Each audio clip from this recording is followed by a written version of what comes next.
welcome everyone to the first of 2021's Circle of Life Coalition monthly presentations. I'm very excited about today's speaker. But first, a couple of housekeeping things. I think I mentioned you will be muted during the video. If you don't want your face shown on the recording, you can certainly turn off your camera. We will be editing that to make sure it is good for public consumption before posting on our website at the end of this week, probably, no pressure, Gary, or the beginning of next, where you can invite people to view it at their leisure. So this Circle of Life Coalition provides public service information related to all things that relate to aging in place, advanced care planning, safe spaces, most definitely this month. There is a survey, I think, at the end of this month. If not, certainly you are welcome to email on the circleoflifecoalition.org website any suggestions or comments, and I get those emails. All right. Before we start completely, one of our board members, Mr. John Lauer, will have a reflection for us. Okay, just and a little quote here I put on Facebook the other day for inspiration, and it reads, you have to find what sparks a light in you so that you, in your own way, can illuminate the world. And whether you're a fan of Oprah Winfrey or not, that's who said that quote. And I don't know about the rest of you, but this time of year kind of gets me down a little bit with the darkness, and not only the shorter days, but the darkness of the world. So again, I think we all have to be able to let our little light shine wherever we are to brighten up other people's lights. I started off Monday morning. I'm now working here in my home office, closed my regular business office due to COVID and doing everything virtually. And before I even had my morning breakfast, I guess it was the Postal Service showed up at the front door with a happy light. My company sent everybody a happy light, and it's a little bigger than an iPad, and it's very bright. If I put it on now, I'd have this big aura about me, but nice. Turn it on for 10 or 20 minutes in the morning, and it's supposed to keep me happy all day. So yeah, we'll see how it goes. So again, that's my charge to you for this day and for the rest of the year is, well, your light shines so you can illuminate others and brighten their days. So hopefully we do that this morning. John. Yes, thank you so much. Before I introduce our speaker, our programs are sponsored by wonderful companies around our area, and we will allow ARC Labs to introduce to us what they're doing for our community. Okay, yes, it's actually Arc Point Labs. Whoops. That's capital A-R-C, point, one word. But that ARC stands for accurate, reliable, and confidential. First, I do want to thank Wendy for inviting me. Comfort Keepers is one of our key clients here. They do actually an excellent job at screening their employees, and then we do the drug testing, the pre-employment. We do an instant test for them before those people even leave our front door. Comfort Keepers has an email saying if we sent the sample to the lab for further testing or if they passed. So again, thank you.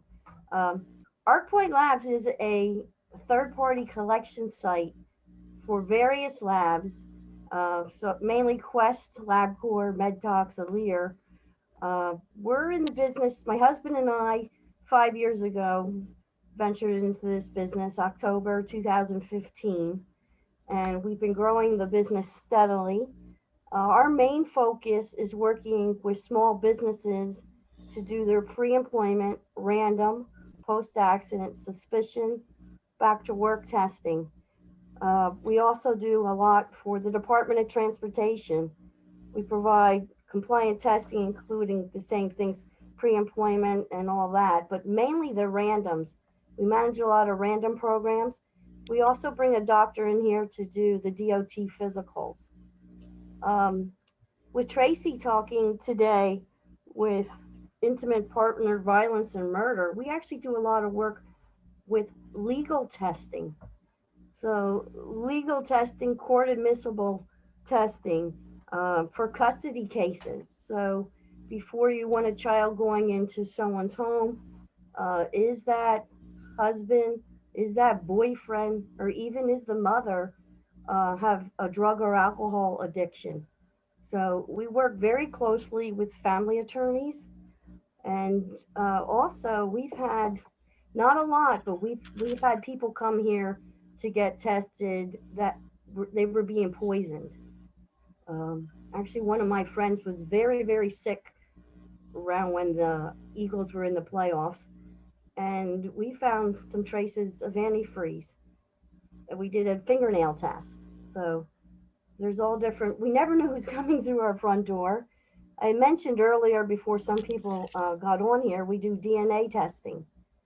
Our main focus on DNA testing is parentage. So a young single girl, if she needs support for that baby, she needs to find out who that father is that can help her with, down the road with that, and also sometimes just to get that child on proper insurance, health insurance. So we work very closely with family attorneys, but again, our main focus is the employment, pre-employment, random, post-accident, suspicion, the small to mid-sized business. We do not do uh, workman's compensation, but we do everything else. And now that COVID's going on, we're seeing an increase with our third party collections, especially from Quest. Quest is doing COVID testing, and we're doing their overflow of the pre-employment testing. So it's 5 years in the business, and we're growing. Thanks, Wendy, and thanks everybody for allowing me our point to be a sponsor today. No, thank you for being a sponsor.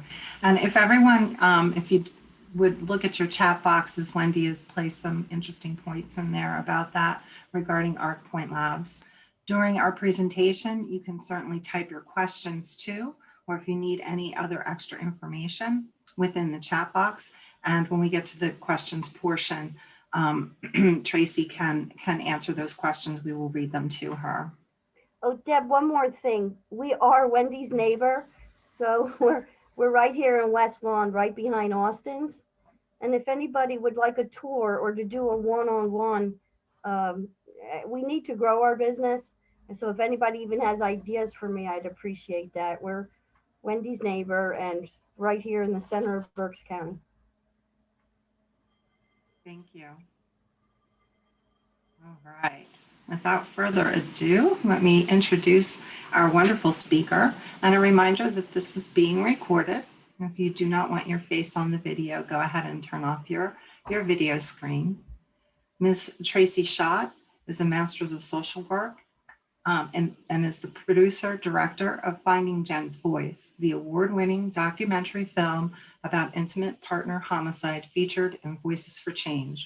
She's presented to audiences internationally on abusive relationships, pregnancy, and the media's role in shaping the narrative on domestic violence.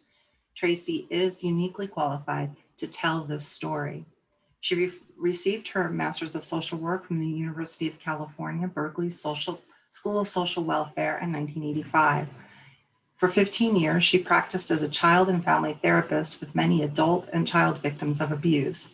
She was the administrator of a women's counseling center and an adjunct faculty in graduate social work.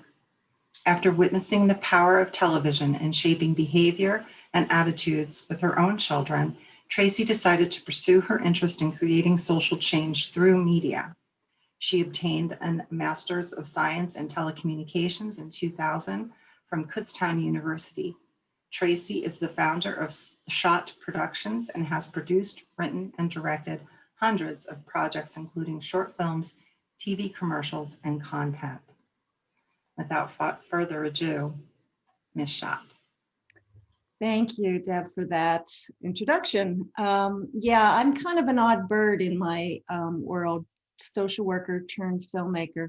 And, you know, this project, Finding Jenn's Voice, really brought me full circle in my career. You know, I had just actually started my own production company after working for somebody else for over 10 years. And, you know, I was planning to, you know, do corporate and commercial. And, you know, I started Schott Productions to, you know, make money.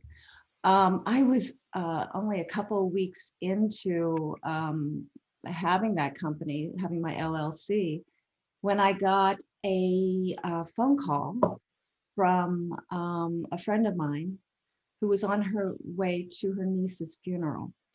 And she told me that she knew I, you know, worked in media production. And she told me that she had had a dream that, you know, she needed to tell Jenn's story. And she went on to tell me that Jennifer had a almost 3-year relationship with a veterinarian in the practice where she worked as a vet tech. He was married and she got pregnant. She was 2 months pregnant with her son. And when she told her boyfriend that she was pregnant, he insisted that she get an abortion. She refused and you know, basically said, I don't really need you in my life. You know, I've always wanted to be a mother. I'm 27 years old. I'm having this baby. And a few weeks later, he murdered her. And it was premeditated. He is now serving 2 life sentences in a Pennsylvania prison. This was a week after Jenn had been murdered when I got the phone call from Trina. And she, you know, she said, I think we should do a documentary film. And I thought, you know, my response in my gut was, no, documentary films. I know what that means. That means I'm going to be grant writing and fundraising and, you know, working for free for the next couple of years. Well, that was almost 10 years ago. I still don't have an income from this project, but it's been life-changing for me. It really, I was on the phone with Trina when I was trying to talk her out of this idea, when I Googled pregnancy and homicide. You know, something that anybody can do very easily. And studies came up showing homicide to be a leading cause of death during pregnancy. And I was floored. I couldn't believe that that statistic was out there from a couple of different studies and that nobody was talking about it. We had just come off of 5 years of the Schott and Lacey Peterson case in the nightly news. And that whole case was presented as a one-off. And I couldn't believe it. So I heard these words coming out of my mouth, you know, yeah, you're right.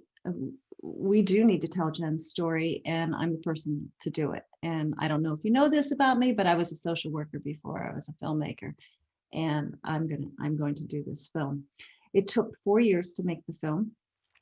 And I had 100 hours of interviews with researchers, advocates, victims, and over 40 people that I interviewed over the course of 4 years. Really 3 years, because I spent, you know, 6 months in development, 6 months in post-production. And so in case you haven't seen it, I'm gonna share my screen. Just bear with me for a moment.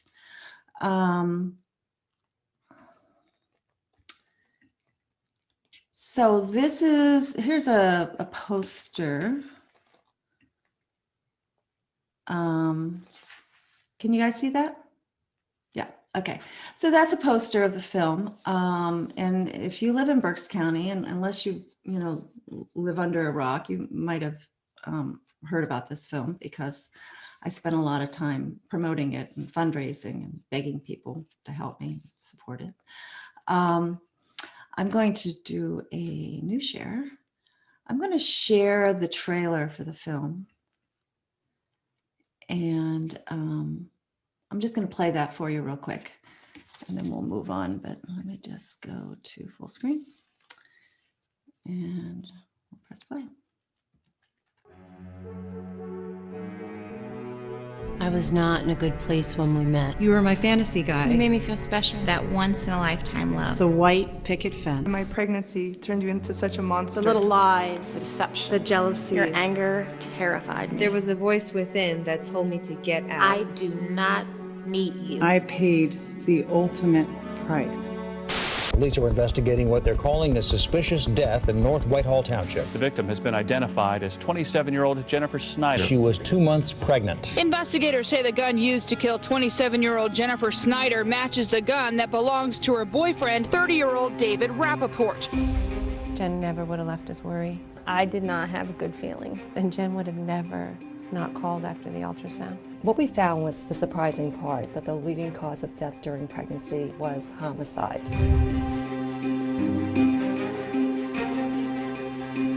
There is truly a population of women that are at risk for losing their life.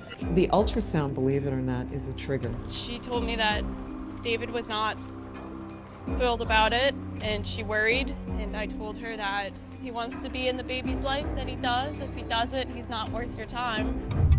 There was this, why don't women leave? We know that that's the riskiest time, the most vulnerable time for women is when they make any kind of proactive step to leave. He told me that if I left him, he would blow my brains out. He said, I love you too much to live without you. And I immediately knew.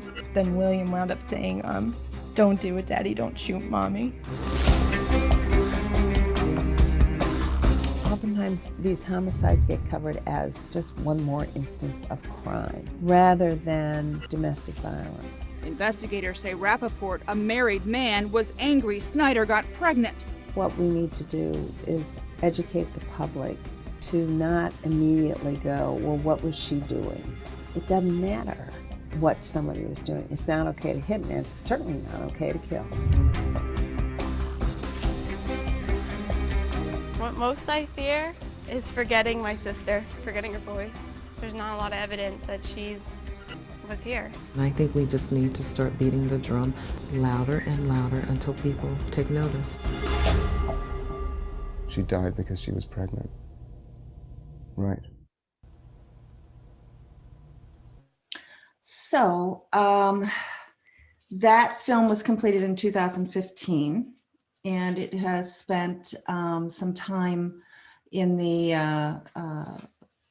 in festivals and at a lot of conferences, a lot of educational use for the film. And that's one of the things that I realized as I was putting the film out there and talking to people who really responded to the messages in the film.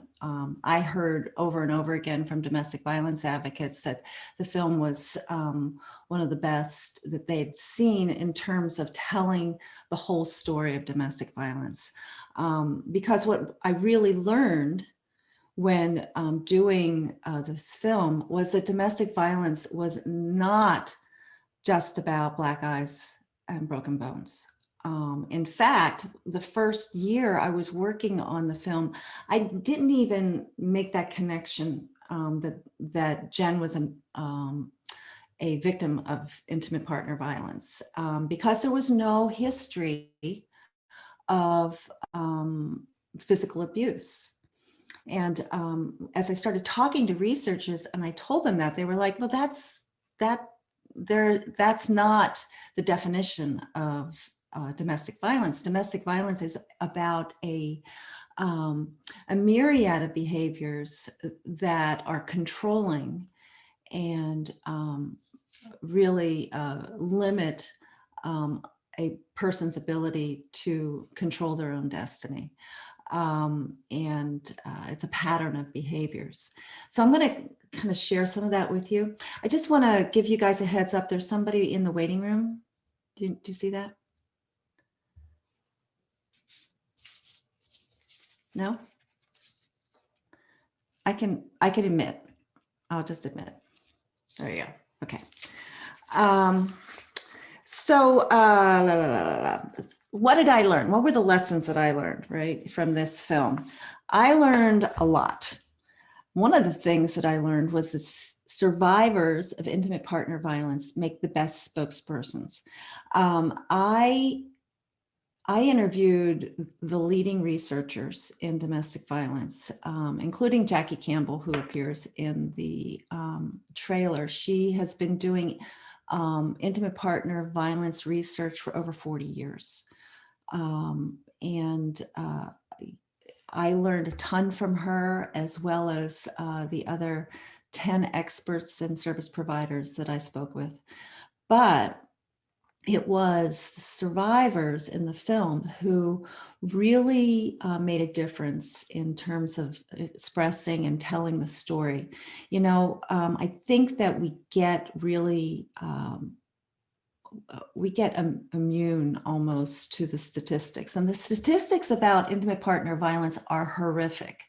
27% of women in the United States experience physical abuse in their lifetime. In the United States, 1 in 3 worldwide. 50,000 women are killed each year worldwide by an intimate partner or family member. In the United States, over 4 women per day are killed by an intimate partner. These are really horrific numbers. Now, I have to say, you know, that women aren't the only victims, right? They account for over 90% of victims of intimate partner violence are women perpetrated by male abusers. So when I'm talking, I'm going to be talking about she as a victim and he as a perpetrator, but that's not always the case. There are times when, you know, women are the perpetrators, and the rates of intimate partner violence in the LGBTQ population are quite high, and actually higher than in the you know, the just lose my words, you know, in the general population. So I realized while I was talking to these survivors that they had stories to tell that would really get people here, right? And once you got them here, they could hear you, they could feel you, and then they could open their minds, right? And hopefully get to a place where they were willing to do something about it, take action. Apparently having social action on Facebook is a problem, right, Carrie? Facebook was giving us a hard time. So researchers have learned a lot about domestic violence over 40 years of research. There's a lot of understanding of victims, the progress of abusive behaviors with perpetrators, effects on children, risk factors for lethality. All of that information is available. However, my experience is that the general public really is woefully uninformed, including many professionals who have the capability to intervene and make a difference: law enforcement, healthcare professionals, educators, and the media. The media does not tell the story effectively. They frequently miss the point when reporting on domestic violence, and they portray gender violence on TV or films, and don't get me started on video games, in a really inappropriate way. Victim blaming is huge in the media world, and it's one of the things that I'm trying to fight and change. And the reality is that you have those statistics that I mentioned, but no one really wants to talk about it. Fundraising for this film was a huge struggle. I mean, I had close friends who said to me, "I don't believe those statistics, you're making it up." And I said, I'm not making it up. These statistics are real. Yeah, but, people don't want to acknowledge or believe that they know somebody who is a victim of violence, because intimate partner violence, domestic violence is so wrapped up in shame and blame. And it's also wrapped up in our culture of misogyny and a patriarchal society that really kind of still wants to put women in their place. So changing the narrative about intimate partner violence is going to take a groundswell of interest, activity from everybody. It can't just be victims of violence. It can't just be domestic violence organizations or researchers. It really needs, every part of our society needs to embrace the understanding of how horrific intimate partner violence is in our society, and make a pledge to do something about it. So that's what we're talking about. Keeping an eye on my time. I do want you to understand a couple of things. So I'm going to again share my screen. Stand by. Where is it? Hang on.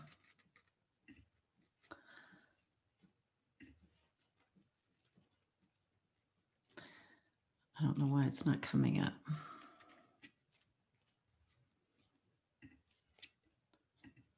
Okay. Excuse my messy screen.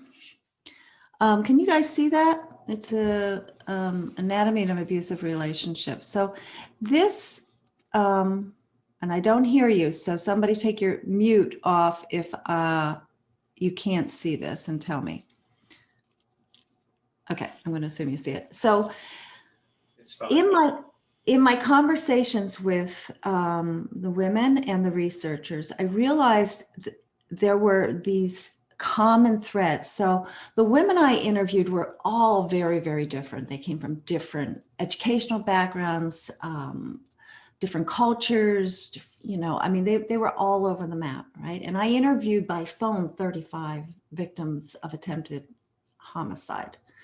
11 of those women showed up in the film.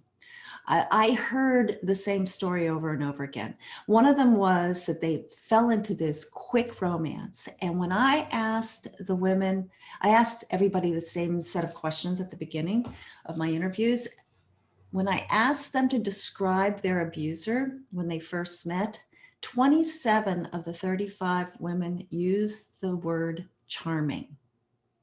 They called him Prince Charming. He was the most charming. He charmed the pants off me. He was so charming, right? So they get into this really quick romance that becomes inclusive and exclusive very, very, very quickly.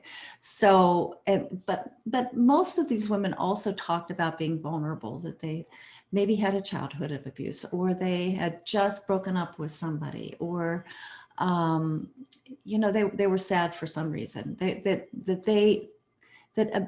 The abuser kind of saw something in them that made them vulnerable.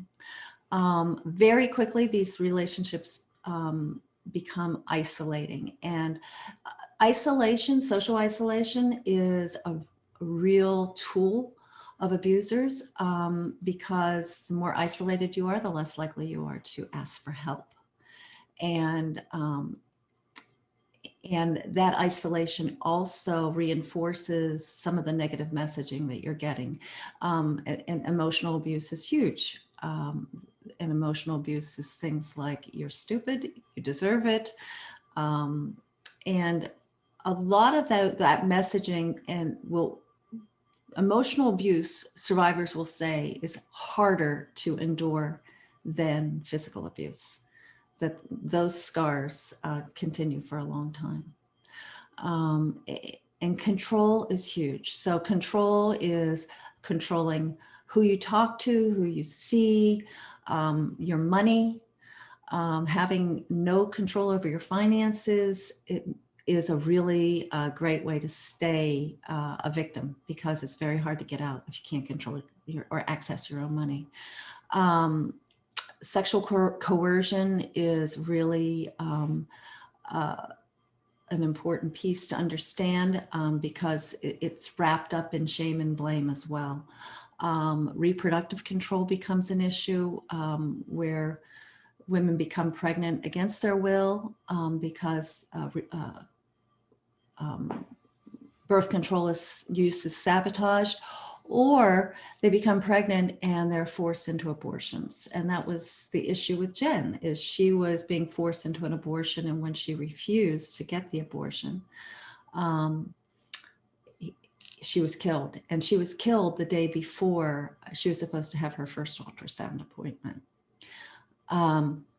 Jealousy is huge. Highly jealous men are much more likely to attempt homicide. Physical abuse is, again, a part of intimate partner violence, but not always. Up to 35%, depends on the study, anywhere between 20 to 35% of women who are killed by their intimate partners have no previous history of physical abuse, but they all are in controlling relationships. Threats need to be taken very seriously.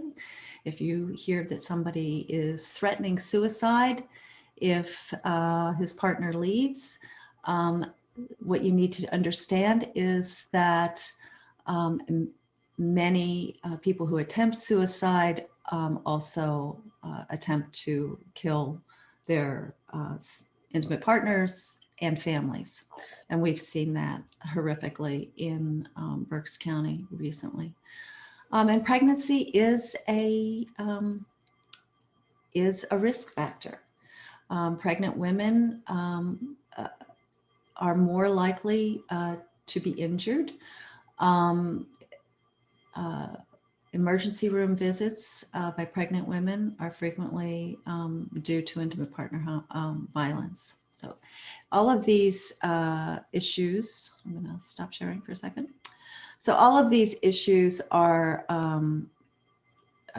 you know, they're real. And it's important for us all to understand that abuse is not just about getting punched or thrown down a set of stairs. Those things happen all the time. They're horrible. But in order to really understand abuse and to help somebody who is in an abusive relationship, you need to understand that it's a complex relationship.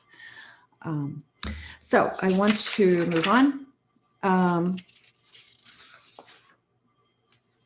So I want to talk to you about what happened next. So the film happened. I spent a couple of years, I took it to film festivals, I've done conferences, as I said, and I sold educational DVDs.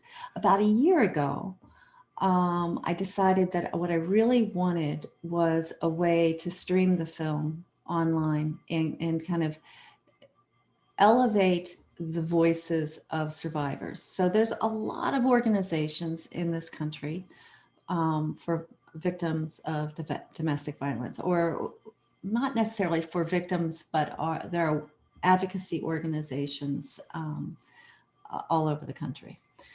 And one of the things that I've found as I look at these organizations and I interact with them, and many of them do amazing work, the voices of the survivors of victims of violence aren't necessarily front and center. So my experience with Finding Jenn's Voice made it perfectly clear to me that it was the survivor voices that really moved the needle, that really impacted people's understanding of domestic violence and increased empathy. So I wanted to create a format that allowed me to amplify those voices. So this is still a work in progress. I'm going to pull up, hang on, I'm going to share screen again. So I'm going to show you just the homepage for Voice4Change.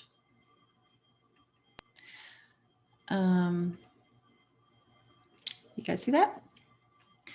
So this website allows me to give people the opportunity to watch the film and to just raise awareness, right? So again, this is new, and we launched about 2 days before the lockdown last year. So it's been very challenging to break through the noise of what's been happening in our world in the last year. And one of the things that we do know is that the lockdown and the pandemic has created what's being called a shadow pandemic, that an increase in the number of people who are locked in their homes with their abusers. So that isolation makes them that much more vulnerable. And many organizations are reporting an increase in requests for services. But there's this sense that until the pandemic is over, we're not really going to know how bad it got, because people are still isolated and still in lockdown. So we've got on this website, some of the women who are in the film have blogs, and we're also doing training. So right now I have training for healthcare professionals and training for law enforcement. And, you know, these are online training programs that take about an hour to complete. They're very different. The training for healthcare professionals includes just a full screening of Finding Jenn's Voice, followed by educational material. The training for law enforcement really kind of chunks up the film and shows it to them in smaller pieces. I've done a lot of training for law enforcement, and they have a short attention span. So I've worked to try and find ways to keep them engaged and speak directly to their needs. And it's a challenge. The film is being used by the Office of Victim Assistant, Victim Advocate, the OVA of the state of Pennsylvania. And in 2019, there were 5 seminars held across the state for law enforcement, probation, and parole, presented in all-day format by the OVA, using my training program and the film as part of that training. And that was supposed to happen again last year. It was a 2-year grant from, STOP grant from the federal government. And of course, in-person conferences didn't happen last year, so hopefully they will start up again this year. So that's been happening, and of course you can stream the film. So if you want to watch the film, you go to Watch Now, and you can stream it for $4.99 on iTunes. So I'm going to stop share. So that, where am I here? So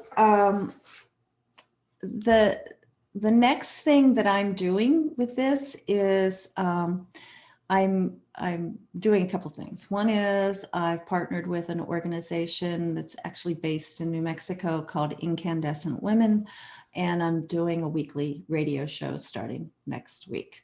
And I'll be focusing on interviewing people who are working in the space around gender violence, gender-based violence.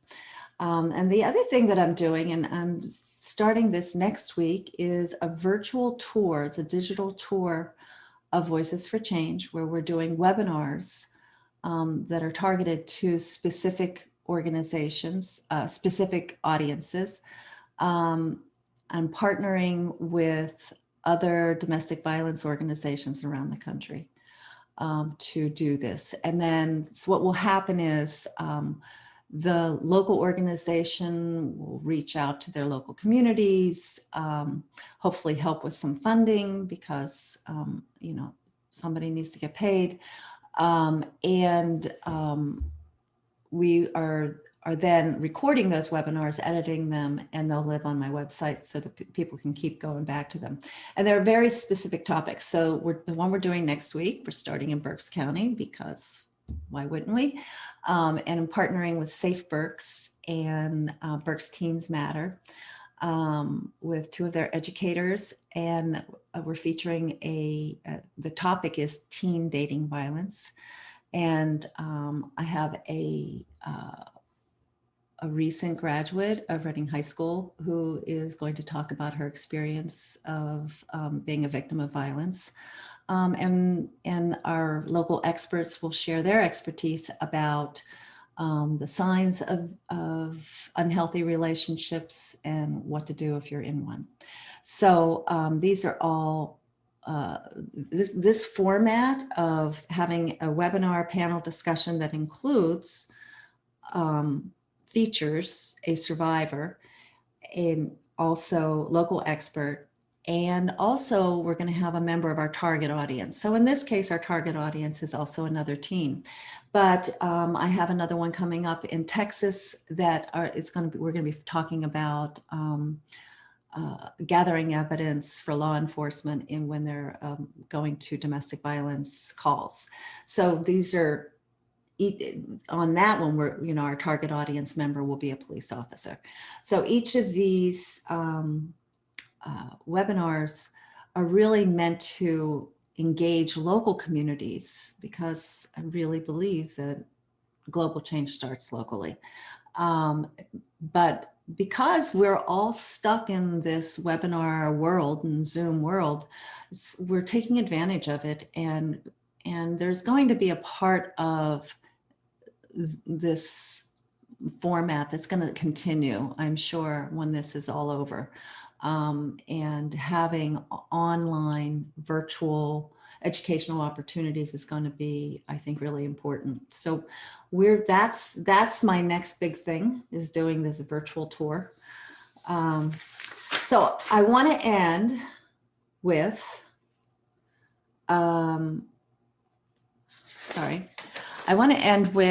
what you can do. So hang tight again. I'm going to share my screen. And we are going to,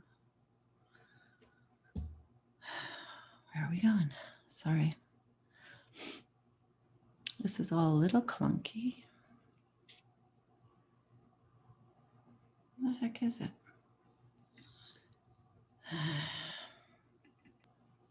Okay. Hang on. All right. Do you guys see my screen? Yeah? Okay. Let's go full screen. All right. 4 things you can do to become a voice for change. First one is share the information. There's a lot of information on the website. Go to it. Resources, information. I'm also going to share with you some information that Safe Berks created for me. The second thing is support a friend or a family member who may be in an abusive relationship. So trying to help somebody who's in an abusive relationship is hard. It's hard. It takes a good friend. It takes a real concerned person who's got some stick-to-itiveness. The average woman leaves her abuser 7 times before she leaves for good. That's very frustrating when you're a friend or a family member and you're watching that person keep going back into a dangerous situation. At some point, you throw your hands up and you go, oh, it's your fault. Well, you just did it, right? You have to understand that it's such a complex relationship. It's very hard to leave. So it's, and isolating her from you is the goal of the abuser. Right? So it's important that no matter how frustrated you are, no matter how many times she goes back, that you keep the door open and you keep the support going. Tracy, I'm so sorry. We're just seeing a list of choices of your screen, not content. Oh, well, that's no good. Thank you. All right, let's do, that's what you're seeing. That's not good. Here we go. How's that? Sorry. Thanks for the info. I was actually going to go off of this quick. So these are the 4 things you can do, right? Share the information, support a friend or family member, volunteer, and donate to Safe Berks. So Safe Berks provides amazing services to this community. And I have to tell you, I've been to a lot of communities around the country, and Safe Berks is really well run, provides really good services, and is cutting edge. I mean, they do so much more than shelter work. Their educational resources are incredible, and they need funding. They're always looking for help. You know, they need diapers. They need people to cook meals and come in, and you know, it's women who are living in the shelter and families who are living in the shelter, you know, to have somebody come in and cook a really nice meal for them is huge. So, you know, that's a great way to volunteer. There's also, if you're interested in actually doing support work, they've got I think it's a 40 or 60 hour training program for their volunteers. So there's lots of opportunities to help directly in this community, and a lot of people use those services. Maybe people you know, and you're not aware that they're actually using the services. So support them however you can. And Tracy, then just real quick, Arc Point Labs is a location where people can drop off donations for Safe Berks. When people don't want to go into the city, we have been supporting Safe Berks now for 4 years. So they can drop off any donations here, and I'm not afraid to take them down. That's great. Thank you for sharing that. And the 4th thing you can do is act on a more global scale. So, you know, our federal government, and it's kind of even hard to even talk about it right now after yesterday's events, but most domestic violence organizations get the bulk of their funding through VOCA Act, which is it's victim assistance money that that's earmarked for domestic violence organizations. Their funding has been cut each year, and they're still waiting on substantial funding for this year. If that funding doesn't come through, that directly impacts Safe Berks' ability to provide their services, and not just Safe Berks, but every DV organization across the country. So let your representatives know that you care about that. The Violence Against Women Act, which was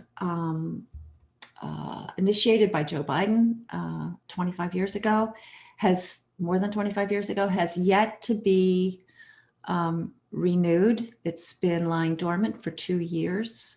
And it's been on Mitch McConnell's desk for 2 years. And that the VAWA legislation is important because it assures a certain level of funding. So, you know, hopefully with the changes in Congress, we're going to see that legislation finally go through. And the reason it was held up was because they tried to change what was called the boyfriend loophole. And VAWA, the Violence Against Women Act, one of the provisions in it is that if you are a perpetrator of domestic violence, you have to surrender your weapons. And but if you're a boyfriend, if you don't live with your perpetrator, the loophole is that boyfriend, the stalker, the boyfriend that doesn't live with the victim doesn't have to surrender his weapons. And so they tried to close that loophole in the latest iteration of VAWA, and that was the sticking point for the Republican Congress that, is very involved with the NRA. So it was there was a big to-do about that, and they basically just shut it down. So, these things, things that happen in Congress, like, really do matter to people locally. They affect your neighbors. So it's important to, let your congressman know, let your senator know, and also on a state level, it matters. There have been some state legislative efforts in the last few years that have helped to close that boyfriend loophole on a state level. So it helps Pennsylvania. So there's lots of activity, and I didn't know about any of this stuff before I started this film. I got embroiled in a world that I had really no idea existed. I was a child and family therapist, and I'm pretty sure, looking back on some of the relationships and couples counseling that I was doing, that I was encouraging women to stay in abusive relationships, unbeknownst to me, because I wasn't trained and I wasn't aware. And when I look back on my career as a social worker, I know that I did not get this training. And when I look at what kind of training is happening now, it's still not enough. We're still not training professionals who can intervene effectively. So that's my big goal, is education. So this website, this activity that I do around Voices4Change is really meant to increase awareness and, use my skills as a media producer to just get that information out there. So I think that's my spiel right now. I do want to pull up for you. All right, hang on. This is not as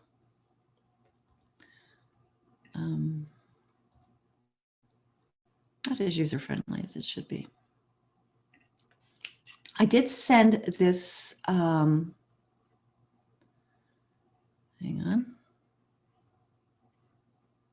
Where the heck is that? Oh, here it is. I did send this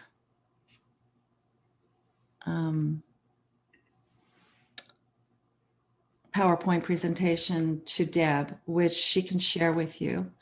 But it does a really nice job of talking about the services from Safe Berks, defining domestic violence, giving you a bit of a few of the statistics that we've talked about. I think a really big one here for this group is to understand that it costs $8.3 billion for medical and mental health services. And in the US healthcare system, that it really impacts your work. What to do if you're a bystander and you see domestic violence happening. Distract, delegate, direct.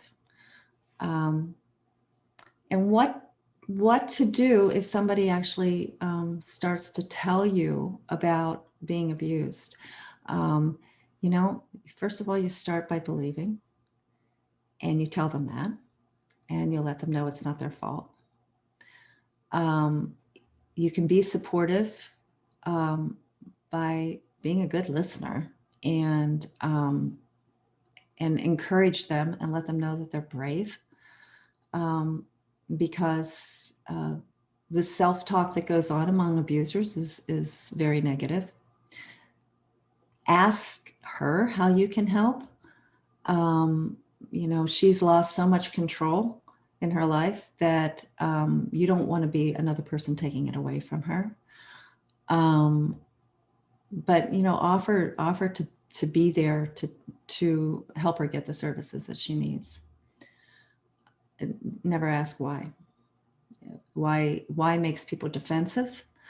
Even if you're trying to be supportive, when you start your questions with why, it's an automatic for all of us. It makes you defensive, and it also makes you feel like you're being blamed for your own abuse. So these are really, this is a great slide. I really like this one. Safe Berks offers crisis services, counseling. They do group work, individual work. It's trauma informed. They provide legal services, education and outreach, and systems advocacy. They help with medical advocacy and emergency housing. They do all of this work with no charge to their clients, regardless of their ability to pay.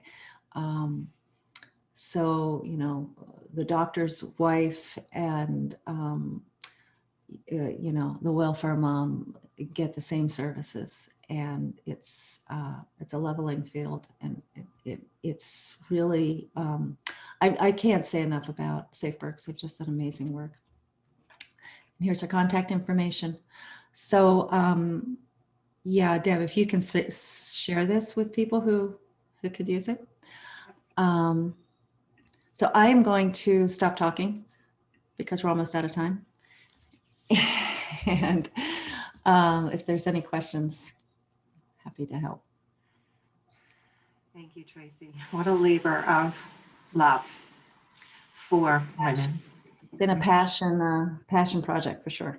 Yes, definitely. You can tell, and that's what it takes to get messages across. Just keep going, keep chugging along, and I'm glad that you've done that, most definitely. I've shared the PowerPoint in the chat. If for some reason you can't open it, you certainly can reach out to us and I'll send it to you. Safe Berks was kind enough to share it. They definitely want everyone to get the word out. Also within the chat, in case you can't see it, Berks Women in Motion cook and drop a meal to Safe Berks once a month. If anyone is interested, you can contact Tina Flood at 484-929-0455. And Arc Point Labs collects items for Safe Berks, Opportunity House, and St. Joseph's Inner City Food Pantry. Their number 484-926-2505. So just in case the chat doesn't show up for everyone, that you have that information. And if you want help in knowing how to get started, you can reach out to Ms. Schott or help her. Reach out to any of us. We'll make sure you have the slides. Just a comment from myself, and if somebody has some questions, please type them in the chat. But the hardest thing as a healthcare professional sometimes is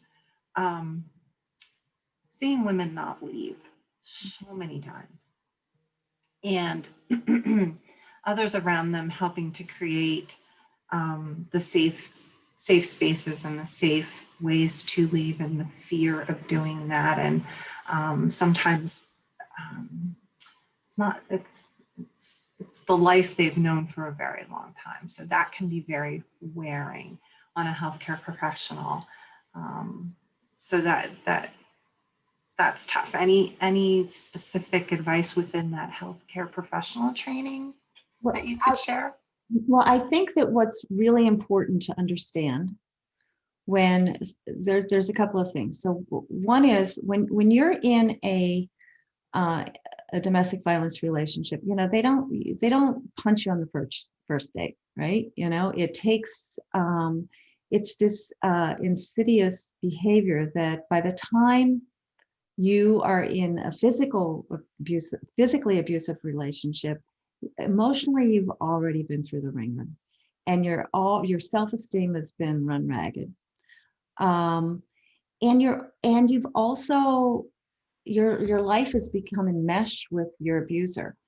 Domestic violence is this crime that really puts the onus of prevention on the victim. And what happens is, in order for her to stay safe, she essentially becomes homeless. And you think about that. Think about, all right, I'm going to pick up, I have to move my children. They're moved out of their home. They're moved out of their school district. They're away from their friends. Everything that's familiar and safe to them, I have to, in order to stay safe myself, I have to move them. It's complex, and so for many women, it's like, I'm going to sacrifice myself to avoid becoming homeless. It's this choice between living in a shelter and staying safe. It's hard. I think that the understanding needs to be that it takes a long time for victims to understand how dangerous their situation is. They tend to minimize it because that's what you do. You minimize danger, it helps you get through your day, right? Because if as a medical professional, that if you live in a high state of alert all the time, it's going to mess with your whole physical being, right? You're living in this high adrenaline, so you shut it out. You create a box around yourself to make sense of it and to survive. And they're in survival mode. The women that I've met who are victims of violence are the strongest people I know. These are not weaklings. And they are not used to being victims, and they don't even want to say they're a victim. And getting to that place where you go, I am a victim, allows you to get to being a survivor, right? But first you got to admit you're a victim, and who wants to go there? Who wants to say they're a victim, right? So it's psychologically, it's complex, and socially it's complex, and practically it's complex. So there's a reason it takes people to get to that place. One of the things that I recommend in my training is that you get become familiar with some danger assessment tools, and they were created by Jackie Campbell, and I do have links to those available. The danger assessment really provides tools to victims to assess their own sense of their own danger. So because we are, as humans, when we're in a dangerous situation, we tend to minimize when it's chronic, right? We minimize that problem. The danger assessment helps, it's got a calendar, it's got a bunch of questions, and it helps to show victims how dangerous their situation is, and that they can see them for themselves, like, oh, wow, this is getting worse. Oh, I kind of forgot that happened last week, because, that they're kind of shut down, right? And they're in survival mode. So what, you give them this calendar and say, every time he does this, you make a mark on this calendar. And then they start to look at the calendar after a few weeks and go, this is escalating, it's getting worse. It's not getting better, it's getting worse. And it gives them some control over the situation. So there are these tools. They take time to administer. There's also screening tools that we're highly recommending, and working with Tower Health and St. Joe's and Berks Community Health Center to try and get this very simple screening tool that's basically 5 questions that should be administered to every person who comes in the emergency room, that assesses whether or not there's violence in their lives, or they're at risk for death. So, one of the things that we know is certain behaviors are related to lethality, and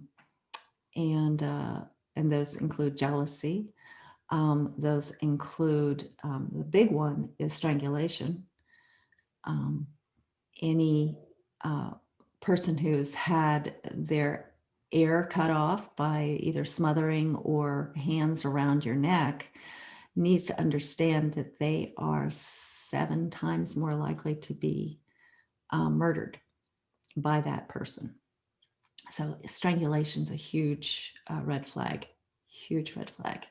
And that's a behavior that tends to escalate. So part of the work in working with somebody that is in an abusive relationship is to help them see the pattern of behavior and not focus on individual instances, and help them understand that all of these other characteristics of abusive relationships are just as important as black eyes and blue and broken bones, right? Because that's the emphasis of society, and so they can go, well, it was only that one time he grabbed me and threw me down the steps.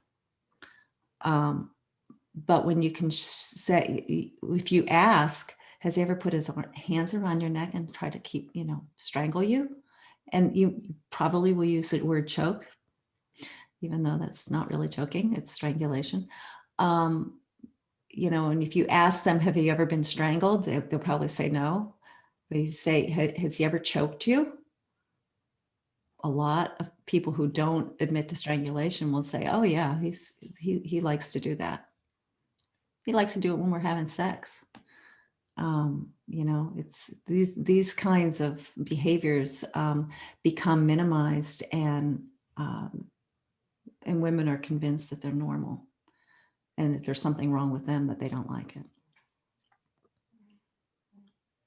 That was a long answer to a short question. No, it's good. It's all good. More information. Absolutely. Well, thank you very much for a very good presentation and enlightening us. And I hope everyone who has this information can share it. Just share it, share the website, send them there. If you want to learn more, reach out most definitely. And this will be posted on the circleoflife.org website. Thank you so much for attending. Oh, I do see here, is Mary's Shelter the same as Safe Berks, or is that a separate? No, that is separate. And I think that they have gotten, is Mary's Shelter still around, or have they merged with somebody else? For some reason, that sort of was my question. Someone had asked if you're involved with them, but that's certainly. Yeah, I'm not. I have not been involved with Mary's Shelter. I have been involved with what was Bridge of Hope, but is now something else, and they're in the old Mary's Shelter building. So, and their name Mary's is Shelter is still around and have expanded. So they actually just put on a whole lot of brand new rooms and things. And I didn't add that in mind, but we also collect things for Mary's Shelter. Okay, that's very good to know. Thank you so much. I do want to put the pitch out there that I am always looking for sponsorships. This work has been self-funded, and I have a partner in this that's creating the technology. Each one of these webinars is going to have its own website. So if you know of a business that is looking to support an organization, I am affiliated with a 501c3 to accept donations. So. Thank you. Thank you. I did see the donate button too on the website. Everyone can go there, and certainly partnerships, those who represent or support families or women who've been victims of domestic violence. Certainly that would be a very worthy cause to donate to for education and training to our men and women in the police force and in the healthcare field. Thank you, everyone. We did go a little bit over, but for a very good cause. I'm so glad that you were able to present this information, and thank you everyone for attending. And I hope that in our moment of recovering from the unrest from yesterday during the Epiphany, that we can find our own inner peace and bright lights, as John alluded to, and just promote the good works of all that we do. And thank you again, Arc Point Labs, for your sponsorship. Everyone have a great day.